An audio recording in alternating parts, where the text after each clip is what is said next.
Well, I'm happy to report that the outcome and implication thus far of simply remaining faithful to steward what we've been entrusted, that is, manage the trust here at Landmark Missionary Baptist Church, for example, and then as we are in association with other New Testament churches who likewise consider it an honor and seek only to be found faithful as stewards in this work of the Great Commission, the gospel, the baptism of those who are fathered through that gospel, and then the fellowship into that gospel. And what I have here is a business plan I had made in 2004, and it was when I had completed an extensive design curriculum and finished a degree specifically designed to produce this one plan and this plan alone. So now, facing what I knew then 15 years ago, as of this April, it will be the 15th anniversary, and remembering what we were taught at the Missionary Baptist Seminary, as Dr. Don Price said, if he were to work for 20 years in the ministry, he would take 15 of it to prepare. Well, we've established the groundwork. We have established the strategic alliance with fellow colleagues in the ministry, scholars, and what's happened is the trillions of dollar industry, known as religion in its large category, is now being so challenged that it has no response. And our goal is to one day see us in a post-fallible construct age. And just to give you an example where this is in our Bible, there is a verb. This is the verb for the noun truth. And you can just see here, this is the negative particle, the letter A. It's just an alpha privative or alpha, however you want to pronounce that. And so it functions to negate. It's a negative particle. Negative is keyword there. So in function, it negates. Similar to what we do when we exposit, we posit outwardly, and posit is the verb of the adjective positive. So this is concealment. If you look in Thayer's lexicon, and you don't need me to look that up for you, you can look at the word truth and it will say unconcealed, showing you the two parts of the word. So Paul asked an American or the Asian Baptist Association in the southern region of Galatia, has he become their enemy by being one who is telling the truth? Well, telling the truth means he was disclosing, and we know in those among those churches in that letter to them, Paul had disclosed the reality of those who were advocating some kind of law that they were not even keeping and doing that, and nor are the people who give to their fellow man a prescription, a legalistic an addition to the gospel, a modification to the message. They don't do the things they ask others to do. That would be unbecoming of them. So telling the truth, Paul said, ironically, he was asking those that he had been quite instrumental in and leading to Christ and discipling and teaching, that now by unconcealing, negating, if you will, if I negate concealment, then am I becoming your enemy? Well, of course, it's nothing to us here in this country, for example, with our freedom of conscience, thought, and speech acknowledged as our unalienable right, and with the rule of law that protects us, that sword of the state that's ordained by God, and with our faithful investment by this nation under the purview of the grace of God to support and sustain deliberate strategic defense for the national security, which serves the ultimate interest of God's glory and for the betterment of our fellow man, we have no incentive to somehow prefer the economy of concealment, which is what seems to be the prevalent preference, that is. It doesn't have any power to prevail us, for example. So if you want to know what's behind this, it's just truth-telling in action. And yes, it has challenged and is challenging and overturning an industry and economy that is in valuation as long ago as 2004. It was $23 trillion. So it is a big deal to those who have a vested interest to conceal the truth, such as that is to promote concealment, so that we don't have blind spots by nature, but by deliberate act on their part to craft a lens that would skew our view rather than improve it. I have lenses here that were crafted so that I might see more clearly, not so that my view might be skewed. So when it's to the interest of people to conceal and promote concealment, then of course they don't wish to be in the process of searching the scriptures, researching the scriptures, consulting the text, and then subsequently, as an act of love of the truth, and people who are have received the spirit of truth, then go and define that, document, disclose it. Because when we hear Landmark Missionary Baptist Church, for example, and then through imcornet.org, and among all those associated Baptist churches who work to carry out the Great Commission, it's nothing, we have no aversion to truth-telling, to negating concealment. So if you say, well, what about that horrible flummox out there of closed or open theism? Well, first we would notice that those terms don't exist in the Bible. Those are categories, and now they're attributes, adjectives, a word thrown alongside.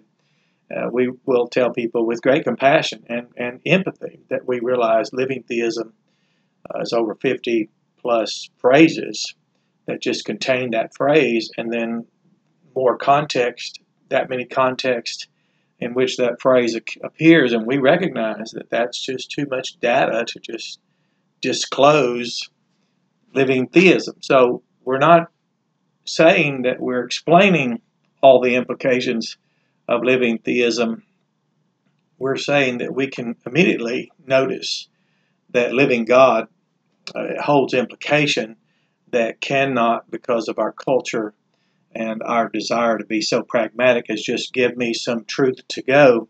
Well, the irony is just this convenient thing of fallible constructs never seems to find the time invested or the topic worthy of the time invested. But the Bible doesn't teach things like that.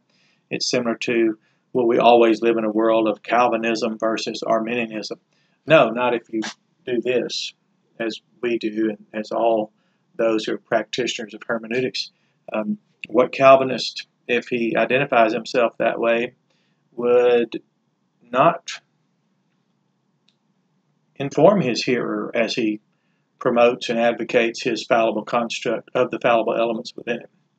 Why would he not want to teach that? So either he is a victim of someone else's ignorance who handed it along to him without disclosing that, and they may have done it out of ignorance, but if they did it out of the willful interest that is served by concealing fallible elements within such constructs, then that's not of Christ.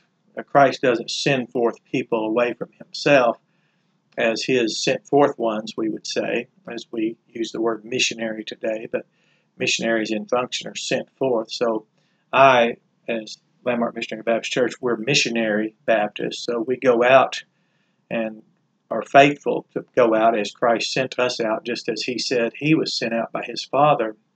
So we're happy to define, document, and disclose the fallible element. We're happy to notice that regeneration precedes faith. That assertion is but for want of a text. It's, I guess, not the worst thing ever constructed between the ears of men. However, there is no corresponding reality in the Bible. So to tell the truth about an assertion and to notice the fallible elements of it is an honorable work. It's one that those who labor in word and doctrine, we will receive a commendation from Christ. That word commendation means applause.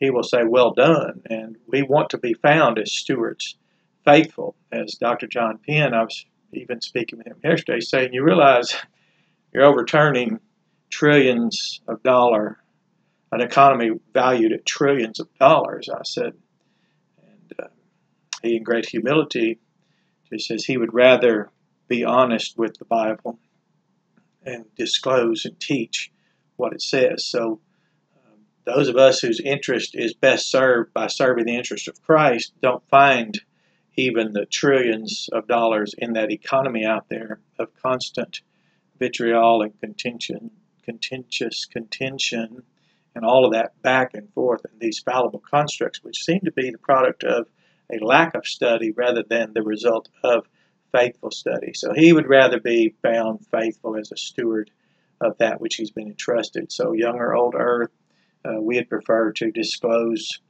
define, document, disclose the fallible elements in that.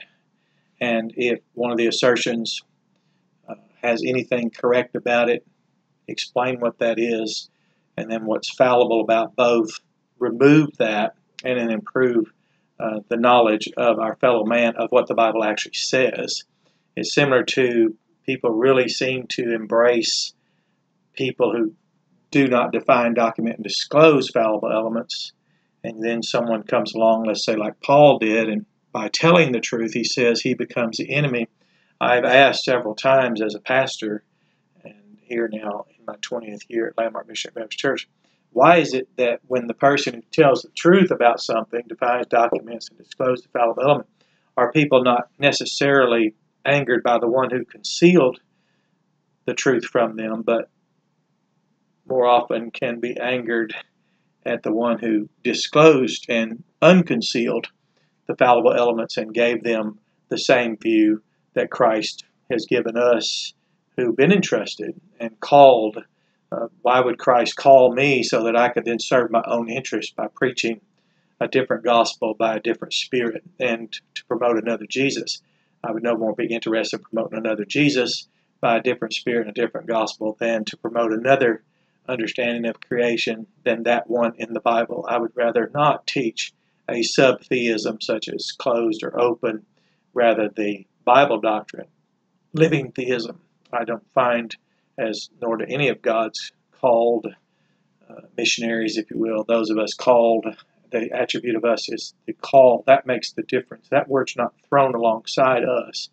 It's a direct consequence, an attribute that is according to the Scriptures. Now, if you want to know who's the called messengers, if you will, who are these who are actually laboring in word and doctrine, we'll find out who is unashamed of this verb, negating concealment. For example, in the pre and mid and post pre-wrath and all those silly things, that's quite an economy. But why is it that people consider someone an enemy by negating the concealment so that people can know? And I'm happy to tell people the truth because someone was happy and willing to set their interest aside to tell me the truth. And Jesus was willing. The whole thesis of Christianity is that Jesus didn't even consider retaining equal ranks with God, rather emptied himself, the kenosis of Christ, to the level, the status of a bondslave. And he was found obedient under the voice of his Father unto death, even the death of the cross. So if the premise of Christianity and our thesis sentence is Jesus, and the statement of his unwillingness to even consider retaining equal ranks, why would we be found clinging to some status about which we might be concerned to empty ourselves of by telling the truth concerning even eschatology? If we want to tell the truth about the return of Christ, what interest do we hold for his life on earth and what he established and his life on this earth as he has returned as he said he would and sent the Comforter? And he, the Comforter, the Holy Spirit, associates in partnership with his churches. He is there, like he is here with Landmark Missionary Baptist Church, associated work here as a head of this church, guiding us and leading us. And we know the history of Christ on this earth through these churches is unbroken history. Why would we not be glad to tell the truth about his return? And why would we be ashamed? Approved workmen are not ashamed. I was in a group called RAs as a child, Royal Ambassador. Churches teach an AWANA program, AWANA, approved workmen are not ashamed. Well, if we aren't ashamed, why are so many people averse to truth-telling? The truth is a good thing. So the fact that when Jesus returns, he'll resurrect the dead and simultaneously seize away the living, that's nothing to be ashamed of. There's nothing bad about that. There's no downside to what the Bible actually says. The Bible is better than anything men construct because it's a divinely inspired construct by God himself, Holy Spirit breathed. So if we go down the list, we can just continue to go down the list. So whether it's people bantering elements in Calvinism, we can evaluate each of those, define, document, disclose. So that's what telling the truth looks like. And it's not jargon. One of the tenets of our interest in 2004 was to assure that we just dismiss jargon. Let's try to have a jargon-less approach as we go out and sustain the disciple-making process that was initiated 2,000 years ago.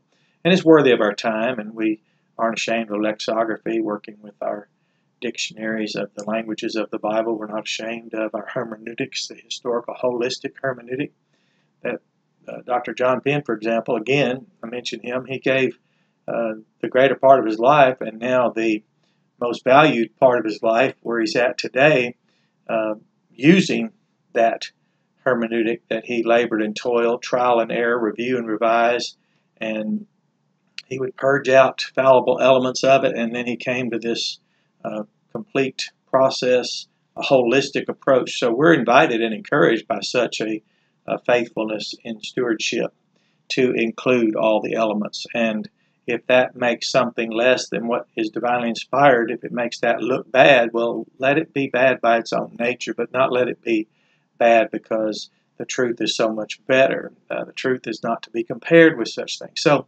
speaking of someone looking back, approaching a 15-year anniversary of a plan that was set in motion, I can tell you that as a pastor, I could receive no greater joy or no greater honor than to be involved in negating concealment. That's in my own life, as we were taught here years ago during a Fishers of Men conference. Speaker came, Brother Muncie Harris, and turned to the text where it says, "Search me, O God." Well, we want God to search us and find out anything that might in us be concealed, because there are things in us concealed. So certainly our actions in study and our actions in thought and teaching would also realize a correlative reality between those blind spots, our own biases. We have cognitive and affective biases. We have pre-understanding. We don't always assume we're wrong before we approach a text. We just go look in the Bible for a text to support what we already think to be the case. Or we think proving something is proof texting. The word prove means to test it in light of the scriptures. And that's when we can see the fallible elements of it. So yes, there's trillions of dollars of an economy out there, and there will be it'll be hard pressed to find people easily letting that go for the sake of Christ. It's hard to find people who will set aside fallible religious constructs and lift up the inspired, infallible constructs that we know as context in the Bible. So that crosses all types of denominated expressions of faith. There are those out there, there's Catholic, Protestant, Judaic, Islamic, occultic, New Age, denominationalized. There's just endless array of continuous, now this nameless trend out there, this no identity whatsoever, this vague and ambiguous, which we were already warned about all that. So it's certainly an honor to be so trusted, but it's somewhat overwhelming and quite humiliating, as Dr. Penn reminds us, that the implication is now global, and because of social media, YouTube platforms, Facebook things, websites that we have. It's like Lamp Theological Institute now is a web-based learning module. The answers are so concise and so conclusive and so definitive and irrefutable and obviously unsurpassed that the implications are just beginning. They're becoming exponential. And we aren't surprised that the Word of God is much higher in its thought, and the answers are best when we support the answers in the Bible.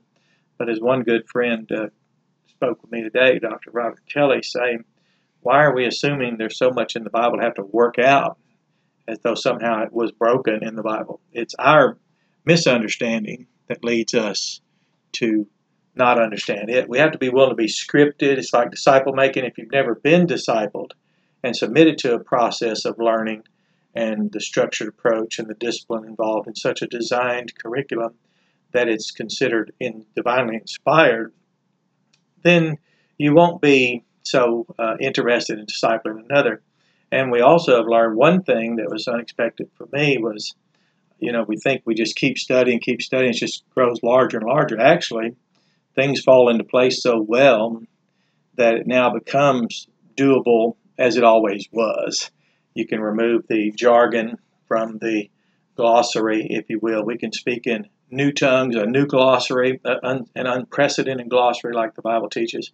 That is, we can use Bible words, and that's why those of us who are students and users of the Bible languages, we prefer the new unprecedented glossaries, those words. God's people have always been identified for all the years, 2,000 years of His churches, for the unprecedented glossaries that we have. And we're not ashamed of the Bible words. They have clarity. They bring to light. And now we can see how concise and doable and how quickly someone can learn. And we can disciple someone more efficiently and yet be more effective through the efficiency by not always seeing them shipwrecked on some seashore of fallible constructs where they can't seem to navigate without always running into one of those. So we stay clear of those shallows and we watch out for those